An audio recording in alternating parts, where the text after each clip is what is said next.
La pluie s'abattait comme un verdict divin sur les pavés luisants de la Seine, transformant Paris en un labyrinthe d'ombres et de reflets brisés.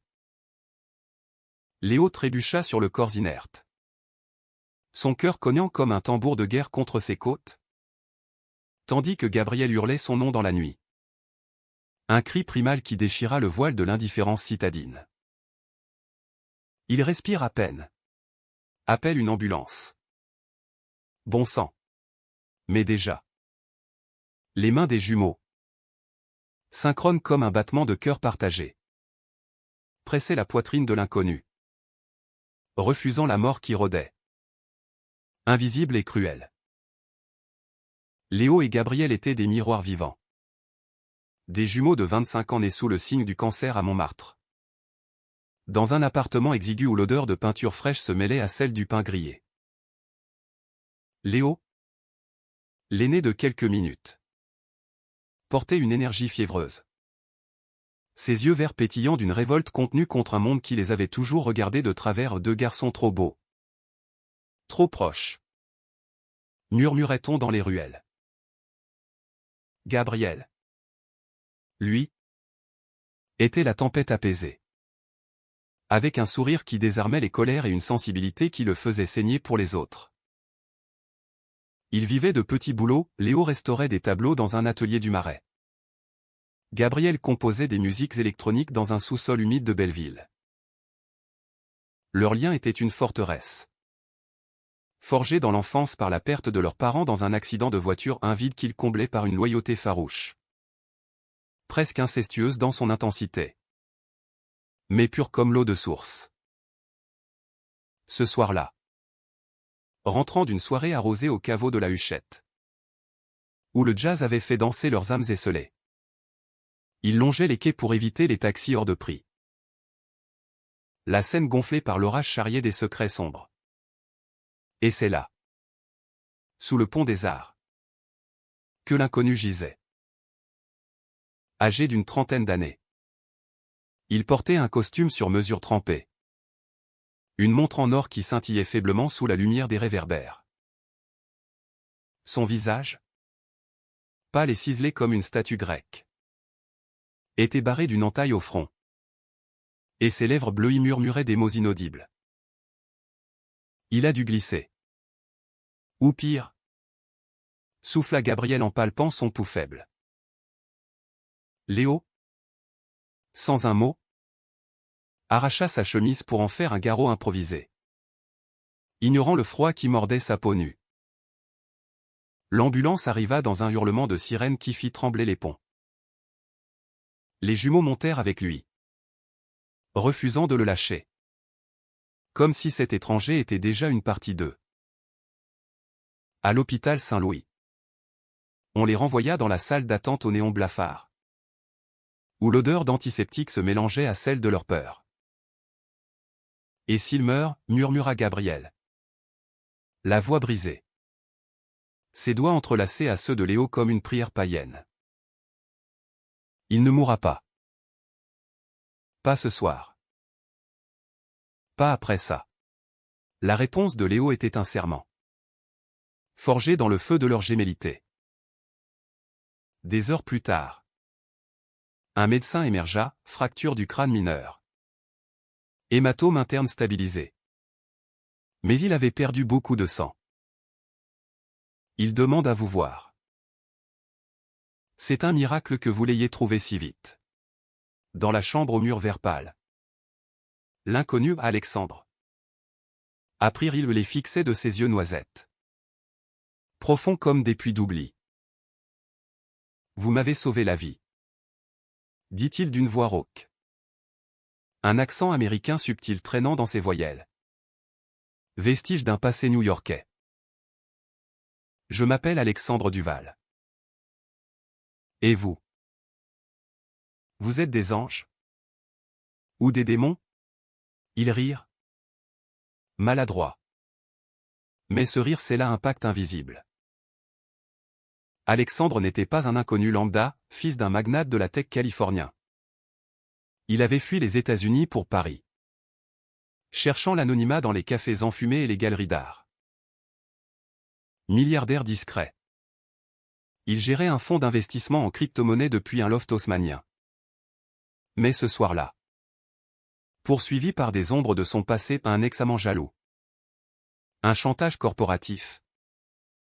Il avait glissé sur les marches glissantes, frappant sa tête contre le bord du quai. J'ai tout perdu une fois. Je ne pouvais pas perdre ça aussi, avoua-t-il plus tard, les yeux voilés de larmes contenues. Les jours suivants furent un tourbillon. Alexandre insista pour les remercier, un dîner autour d'argent, où le vin coulait comme un fleuve de rubis, et les conversations s'allongeaient jusqu'à l'aube. Léo, fasciné par la force tranquille d'Alexandre, posait des questions sur New York, sur les gratte-ciel qui défiaient le ciel, sur une vie où l'argent n'achetait pas le repos. Gabriel, plus intuitif, percevait les fissures, les silences d'Alexandre quand on parlait d'amour. Le regard fuyant devant les couples enlacés sur les terrasses. Il cache quelque chose, confia-t-il à Léo un soir, alors qu'ils rentraient chez eux, l'air chargé d'odeurs de jasmin et de bitume chaud. Pourtant, l'attirance grandit, insidieuse comme une marée montante. Alexandre invita Léo à une exposition au Louvre, où les nus antiques semblaient murmurer des promesses interdites. Sous la Vénus de Milo, leurs mains se frôlèrent.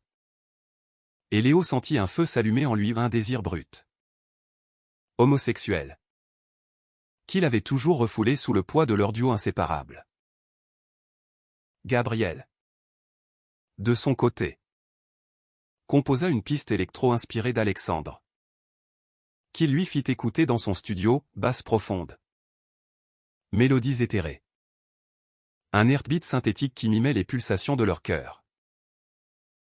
C'est toi que j'entends là-dedans, dit Alexandre. Et Gabriel rougit, son corps trahissant une vulnérabilité qu'il ne connaissait pas. Mais les ombres s'allongeaient. Un soir, alors que les trois dînaient dans le loft d'Alexandre, un espace minimaliste avec vue sur la tour Eiffel scintillant comme un phare solitaire, un appel anonyme brisa l'harmonie. Laisse-moi tranquille. Ou je balance tout, grogna une voix à l'autre bout du fil. Alexandre blêmit, raccrocha, et pour la première fois, il parla de son secret, gay, assumé dans les cercles fermés de Manhattan, mais traqué par un frère aîné homophobe qui menaçait de ruiner son empire si le scandale éclatait. Ici, à Paris, je respire. Grâce à vous, je vis. Léo et Gabriel échangèrent un regard, un de ces regards jumeaux qui en disaient plus que les mots. La nuit, dans leur lit étroit, ils murmurèrent des confidences. Léo avoua son attirance pour Alexandre. Un tourbillon de jalousie et de tendresse pour Gabriel qui l'écoutait, le cœur serré. Et toi? Qu'est-ce que tu ressens? Demanda Léo. Gabriel hésita. Puis, la même chose. Mais c'est nous contre le monde. Non. On le protège. Les semaines s'écoulèrent comme un vin millésimé, doux et enivrant. Alexandre s'insinua dans leur quotidien avec la subtilité d'un parfum oriental, un café partagé aux fleurs, une balade en Vespa le long de la Marne, où le vent fouettait leur rire. Léo, le rebelle, trouva en lui un mentor inattendu. Alexandre l'initia à l'art de négocier des contrats, transformant son atelier poussiéreux en un espace où tableaux et algorithmes se rencontraient. Tu as du feu, Léo. Ne le laisse pas s'éteindre, lui dit-il un après-midi, leurs épaules se touchant dans l'étroitesse d'un ascenseur. Gabriel, le sensible, tissait des liens plus profonds. Il jouait du piano pour Alexandre dans le loft. Des improvisations jazz qui évoquaient les rues de Harlem transplantées à Montparnasse. Une nuit, Après un concert improvisé arrosé de cognac. Alexandre confia son passé, élevé dans une famille de la haute société de San Francisco. Il avait caché son orientation jusqu'à ses 20 ans. Quand un coming out explosif l'avait exilé des dîners en smoking vers les clubs underground de Castro. L'amour, pour moi, c'est une guerre. Mais avec vous deux, c'est une trêve. Ces mots planaient. Lourds de sous-entendus. Et Gabriel, le cœur battant, posa une main sur son genou, un geste timide qui fit naître une étincelle. Pourtant, la jalousie germait. Sournoise comme une ronce. Léo surprit un baiser volé entre Gabriel et Alexandre dans la cuisine du loft. Un effleurement de lèvres sous la lumière tamisée des spots encastrés. C'est rien, balbutia Gabriel plus tard, quand Léo l'interrogea. Les poings serrés. Juste. De la gratitude. Mais Léo, blessé dans sa chair de jumeau, sentit le monde basculer. Leur lien, jadis indestructible, se fissurait sous le poids de cet amour triangulaire naissant. Tu me trahis pour lui? Nous? C'est tout ce qu'on a, hurla Léo, sa voix résonnant dans leur appartement comme un glas. Alexandre, inconscient du drame qui couvait, les invita à un week-end dans sa maison de campagne en Normandie, une bâtisse du XVIIIe siècle entourée de falaises battues par la Manche. Là, sous un ciel d'ardoise, les tensions éclatèrent. Lors d'une promenade sur la plage, où les vagues rugissaient comme des amants furieux, Alexandre prit Léo à part. Je t'aime, Léo. Pas comme un frère. Pas comme un ami. Comme un homme aime un homme. Le baiser qui suivit fut un raz-de-marée, passionné. Désespéré. Salé par les embruns. Léo se rendit. Son corps arquant contre celui d'Alexandre. Mais au loin, Gabriel les observait. Pétrifié. Un poignard invisible dans le ventre. Le soir, autour d'un feu de cheminée crépitant, la vérité jaillit. Gabriel, les yeux rougis, accusa, tu nous utilises tous les deux. Pour combler ton vide? Alexandre, acculé, avoua son dilemme, amoureux de Léo pour sa flamme. De Gabriel pour sa douceur, un cœur divisé. Reflet de sa vie éclatée entre deux continents. Je ne veux pas vous briser. Vous m'avez sauvé. Et maintenant, je vous détruis. Les larmes coulèrent. Et dans un élan de pardon jumeau, Léo et Gabriel s'étreignirent. Mais le mal était fait. La nuit, seul dans sa chambre, Léo pleura en silence, tandis que Gabriel composait une mélodie funèbre sur son téléphone. De retour à Paris, le quotidien reprit, mais teinté d'amertume.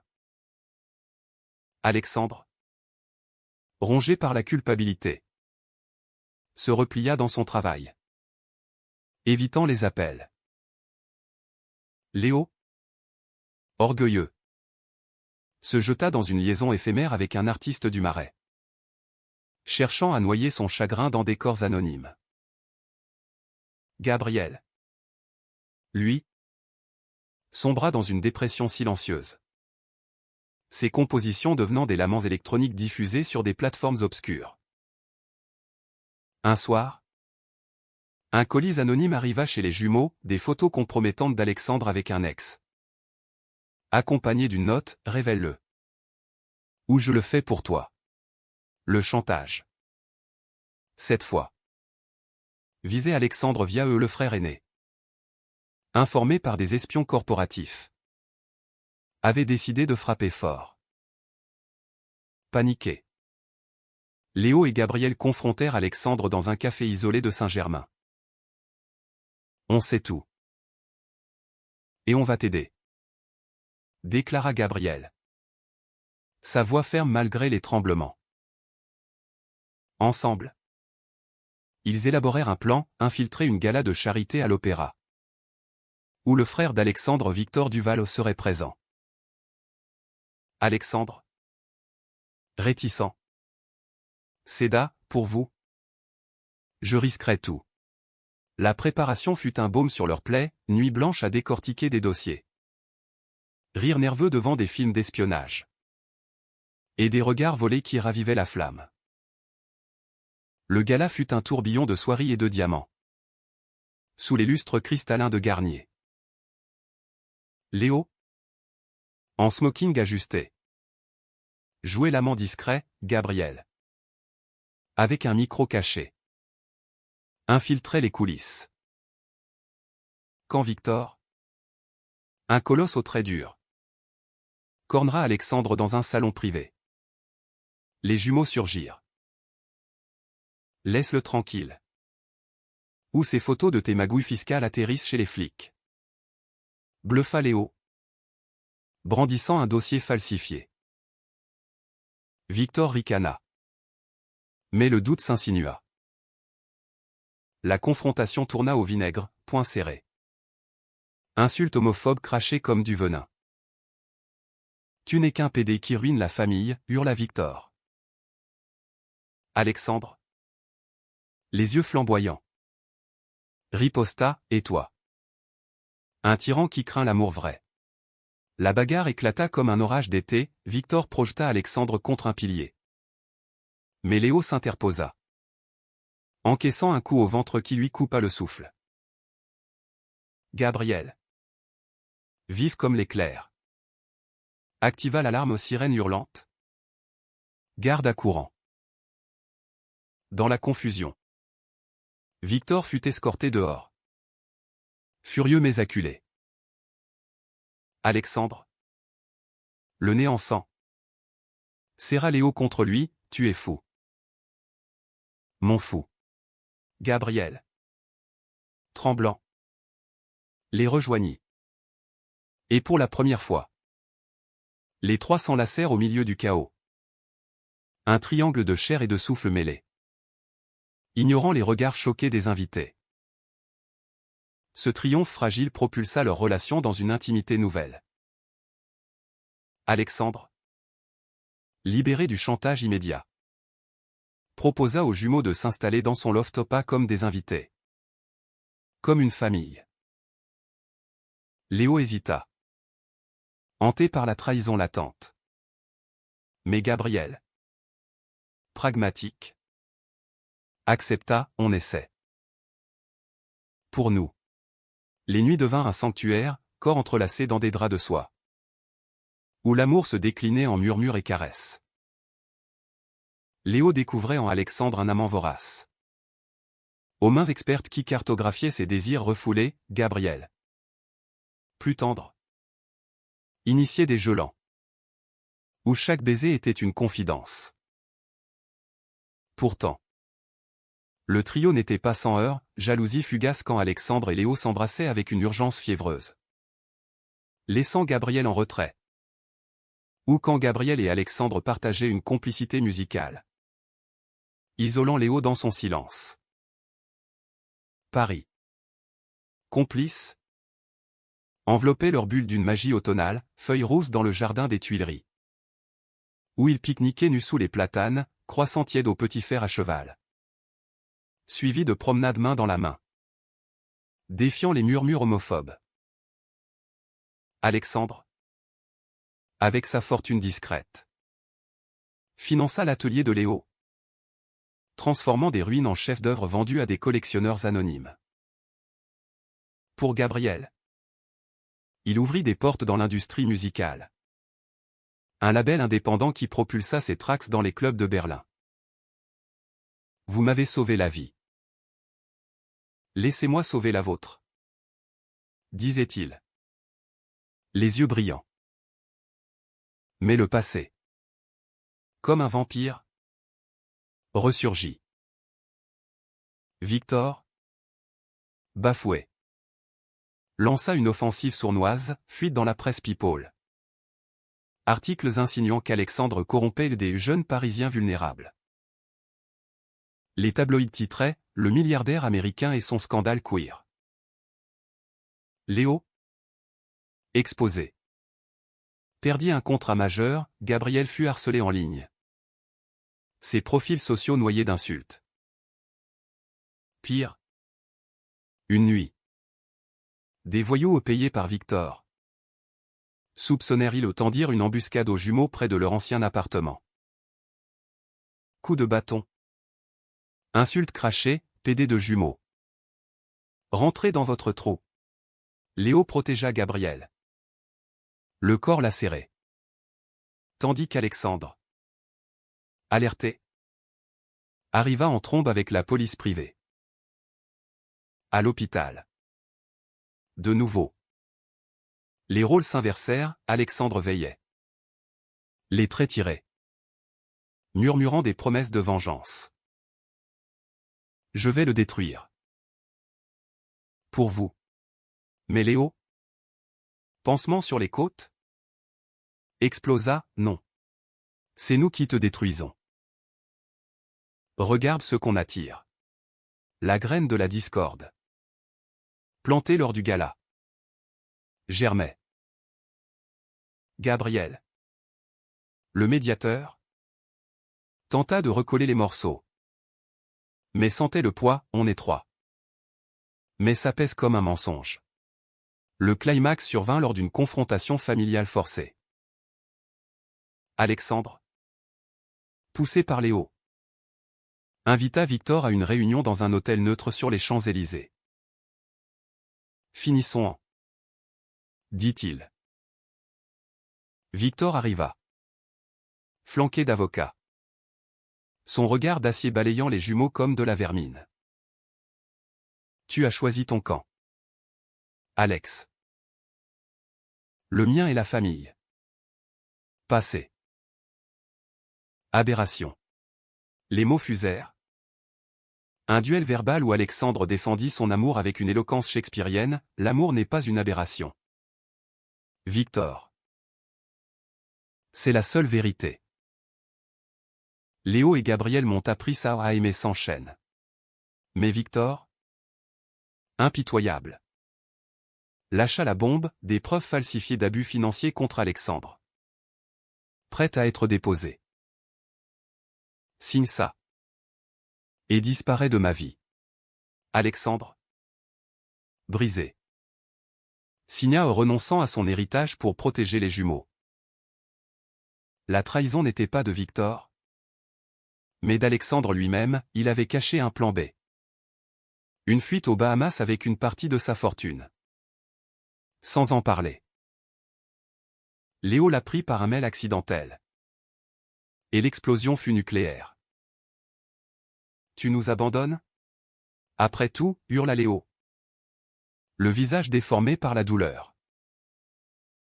Gabriel, en larmes, ajouta, on t'a sauvé. Et tu nous sacrifies? Alexandre, acculé. Avoua, c'était pour vous protéger. Victor ne s'arrêtera pas. Mais les mots sonnaient faux. La nuit. Dans le loft vide. Léo fit ses valises. Suivi de Gabriel un départ synchronisé. Comme leur naissance. Adieu. Ange déchu. Murmura Gabriel à la porte. Le cœur en miettes. L'absence d'Alexandre creusa un vide abyssal. Un cratère où leur vie jumeaux s'effondrait. Léo, consumé par la rage, noya sa peine dans l'alcool et les nuits blanches. Peignant des toiles sombres au décor entrelacé en lambeaux. Des scènes rougies de regret. Gabriel, plus introspectif, transforma sa douleur en album, sauvé par l'oubli. Une symphonie électroacoustique qui grimpa dans les charts underground. Mais chaque note était un cri étouffé. Ils se parlaient peu. leur regard évitant les miroirs de leur similarité. Hanté par le fantôme d'Alexandre. Paris. Jadis complice. Devint hostile, paparazzi aux aguets. Amis distants murmurant des « je t'avais prévenu ». Victor. Victorieux. Coupa les vivres. Forçant Alexandre à une vie d'exil discret, ont appris qu'il avait fui vers Lisbonne. Changeant de nom. Gérant ses affaires via des proxys. Un mail sporadique, je vous aime. Pardonnez-moi. Léo le supprima. Furieux, Gabriel le relut 100 fois. Les doigts tremblants. Le point de non-retour arriva un hiver pluvieux. Quand Léo, ivre, embrassa un inconnu dans un bar de Pigalle, un geste de défi. Mais qui réveilla sa solitude. Gabriel, alerté par un appel paniqué, le ramena chez eux. Et dans la fièvre de la dispute, la vérité éclata, je l'aime encore. Et toi aussi. Avoue-le, hurla Léo. Gabriel s'effondra, oui. Mais il nous a trahis. On mérite mieux. Leur étreinte. Ce soir-là fut platonique mais cathartique, une réconciliation jumeaux qui raviva leur forteresse originelle. Pourtant, le destin, ce farceur cruel, les réunit à nouveau. Lors d'un festival de musique à la Philharmonie, Gabriel performa son album. Dans la foule, un homme encapuchonné, Alexandre, vieilli, les traits creusés par l'exil. Il surgit en coulisses après le show, les yeux humides, votre musique. C'est moi. Vous m'avez guéri de loin. Léo, figé, sentit la colère fondre, Gabriel, impulsif, le serra dans ses bras. Reste. Explique. La nuit se déroula en confession, Alexandre avait lutté contre Victor en justice. Depuis Lisbonne. Gagnant une injonction qui le blanchissait. La fuite était un leurre pour piéger son frère des fonds gelés. Des preuves accumulées. Je n'ai jamais voulu vous abandonner. C'était pour vous sauver. Encore. La révélation brisa les barrières, larmes, rire. Et un baiser à trois. Sous la pluie fine de minuit. Où les langues se mêlèrent comme des promesses scellées. Mais la romance renaissante porta ses fruits amers. Alexandre, de retour, proposa un pacte, un amour polyamoureux. Assumé. Avec thérapie de couple pour naviguer les jalousies. Léo accepta. Curieux, Gabriel. Prudent. Les mois suivants furent un apprentissage, week-end à Deauville. Où le sable effaçait les cicatrices, dîner chez l'ami Louis. Où les rires couvraient les silences. Alexandre révéla son humanité, un mécénat pour des refuges LGBTQ+ en France. Inspiré par leur sauvetage. Vous m'avez appris l'amour vrai, pas possessif. Mais libérateur. Pourtant. La trahison finale guettait. Victor, acculé par le procès, tenta un dernier coup, kidnapper Gabriel lors d'une sortie solo. Pour forcer Alexandre à signer un accord de silence. Le rapt fut bref, une cave humide sous un entrepôt de banlieue. Mais terrifiant, lien serré. Menace voilée. Léo et Alexandre, unis dans la panique, alertèrent Interpol via des contacts d'Alexandre. L'assaut fut fulgurant, Victor arrêté. Son empire s'effondrant sous les charges de corruption. Gabriel, libéré, portait des marques au poignet. Mais son esprit était brisé. J'ai eu peur. Pour nous. Dans l'hôpital. Encore une fois. Le trio se jura fidélité. Mais la peur avait semé le doute, Léo murmura à Alexandre, « Et si on arrêtait ?» Pour lui, Alexandre, dévasté, proposa de partir, « Je vous aime trop pour vous détruire. » Le dilemme culmina sur les toits de Montmartre. Sous un ciel étoilé indifférent. Léo, Gabriel et Alexandre s'y étaient réfugiés. Une bouteille de champagne à la main. Les lumières de Paris scintillant comme des regrets. « Choisissez. » dit Léo. La voix rauque. « Nous trois. » Ou rien. Gabriel, les yeux clos, murmura, « Rien n'est parfait. Mais l'amour, si on le cultive. » Alexandre, le cœur suspendu, prit leurs mains, « Je choisis vous. » Tous les deux. Pour toujours. Leur engagement fut un acte de foi, un contrat moral. Gravé dans un tatouage partagé, un triangle infini sur leur poignet. Symbole d'un amour sans fin. Paris devint leur sanctuaire, Léo exposa ses toiles dans une galerie du Marais. Thématisant le trio comme une ode à la fluidité queer. Gabriel lança un label inclusif. Collaborant avec des artistes trans et bi. Sa musique portant l'empreinte de leur résilience. Alexandre, purgé de son passé, fonda une fondation pour les victimes d'homophobie. Finançant des thérapies et des abris, un legs humaniste. Né de leur sauvetage. Les années s'écoulèrent en douceur piquetée de tempêtes. Des disputes pour des riens qui dorment au milieu. Se résolvaient en rire, des voyages en Toscane. Où les cyprès murmuraient des secrets. Victor, emprisonné pour fraude, envoya une lettre de repentance, « Tu avais raison. Frère. » L'amour gagne. Alexandre la brûla. Mais pardonna en silence. Un soir d'été. Sur les mêmes quais de la Seine où tout avait commencé. Ils renouvelèrent leurs vœux pas légaux. Mais sacrés. Léo, Gabriel et Alexandre, main dans la main, regardèrent l'eau charrier les ombres du passé. « Vous m'avez sauvé. » dit Alexandre. « Et nous ? » Toi. Répondirent les jumeaux en chœur. Sous les étoiles. Leur baiser fut une symphonie, Cass et Ashtyn dans la passion. Émouvant dans la tendresse. Romantique dans l'éternité.